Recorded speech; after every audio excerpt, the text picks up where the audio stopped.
मारी गली आवे नहीं, आवे तो जावे नहीं, जावे तो कुछ पावे नहीं। मैं तो कहता हूँ बहुत से की वोटर्स होते हैं, की वोटर्स भी ऐसे होते हैं कि उनके हाथ में, किसी के हाथ में 50 वोट, किसी हाथ में 100 वोट, ये होते हैं। उदाहरण के लिए एक नाई भी जो है ना, काम तो बाल काटने का करता है, लेकिन उसके हाथ में भी की वोटर कितने होते हैं, वो अपने ग्राहकों को काम भी करता है अपना, और साथ में अपनी बात भी कहता रहता है, और बात कहने के बाद वो 10-20 वोटर्स को रोजाना प्रभावित कर सकता है। तो की वोटर होते हैं। सब्जी बेचने वाला भी, मैं तो कह रहा हूं सब्जी बेचने वाले को भी बहुत जानकारियां होती हैं। वो माता जी सब्जी ले जाओ, फिर क्यों पड़ा वोट, बस ऐसा पूछ के और अपनी बात करेगा।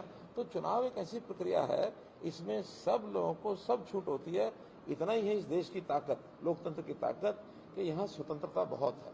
सर, हुड्डा साहब आपको लेकर बयानबाजी करते रहते हैं और आप भी हुड्डा साहब के ऊपर पलटवार करते रहते हैं, लेकिन आपकी लोकसभा सीट पर दिव्यांशु बुद्धि राजा को उम्मीदवार के तौर पर जब उतारा गया तो तमाम जो दूसरे राजनीतिक दल थे उनका ये कहना था कि हुड्डा और खट्टर साहब के बीच में गुप्त डील हुई है।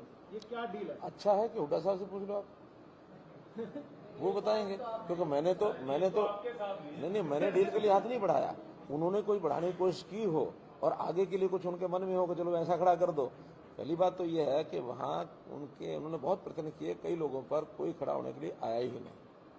हाँ, ये नौजवान थे, इन्होंने हिम्मत की, चलो भाई ठीक है, इस बार हिम्मत करके एक पहला चुनाव लड़ने का अनुभव कर लें तो बढ़ जाए। लेकिन इनके चुनाव में भी किसी प्रकार को कोई दम दिखा नहीं था। इतना ही था कि चुनाव उनको लड़ना था, और हमने तो ये था कि भी अपना चुनाव लड़ना, बाकी सब लड़ना, तो जितना चुनाव जिस ढंग से लड़ना चाहिए हमने पूरे ढंग से लड़ा। मैंने 16 रोड शो किए हैं गाँव क्षेत्र में, ग्रामीण क्षेत्र में, जिसमें 211 गाँव के अंदर प्रत्यक्ष मेरा जाना हुआ। हर गांव में 2-3 गांव के लोग होते थे, उस हिसाब से 350 के आसपास गांव मेरे खुद के कवर हुए।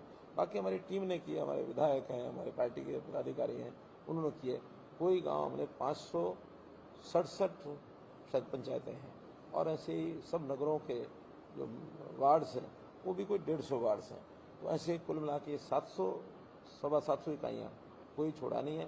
संयोग से एक विधानसभा ऐसी भी है जहां मुख्यमंत्री ने पूरा समय लगाया, क्योंकि बाई इलेक्शन लड़ रहे हैं। उस विधानसभा में मेरा जाना नहीं हुआ, क्योंकि मैं पहले से विधायक वहां रहा हूं 2 बार। मुख्यमंत्री के नाते भी वहां के लोगों का एक संबंध था। केवल कार्यकर्ताओं की बैठक की थी, तो कार्यकर्ताओं ने भी कह दिया था कि ठीक है, आपके आने की आवश्यकता नहीं है। बाकी 8 विधानसभा लोकसभा चुनाव में जो पार्टी छोड़कर चले गए चौधरी वीरेंद्र सिंह पर मैं कह रहा हूँ, क्योंकि अभी जयप्रकाश का एक बयान आया है, उन्होंने कहा है कि दगा करने वालों के पल्ले कुछ नहीं है। चौधरी वीरेंद्र सिंह पर ऐसा ना कि उनके पल्ले क्या नहीं है, क्या है, ये तो उन्होंने नापा तोला होगा, क्योंकि गए तो उनके साथ हैं, हमारे साथ तो रहे नहीं। वो दोबारा से बीजेपी में आते क्योंकि टिकट के लिए वो लोकसभा। तो रामविलास जी ने बहुत अच्छा एक वाक्य बोला था, मारी गली आवे नहीं, आवे तो जावे नहीं, जावे तो कुछ पावे नहीं। नहीं, वो कहीं नहीं, ना कहीं गए हैं, ना कहीं जाने का कोई ऐसा कोई विचार है। मैं पूरा रामविलास जी को जानता हूँ। रामविलास जी मेरे बहुत अच्छे सहयोगी रहे हैं। मेरे तो बल्कि जब मैं देखिए, राजनीति में संतुष्टि का लेवल किसका क्या है, ये हर किसी का अपना अपना है।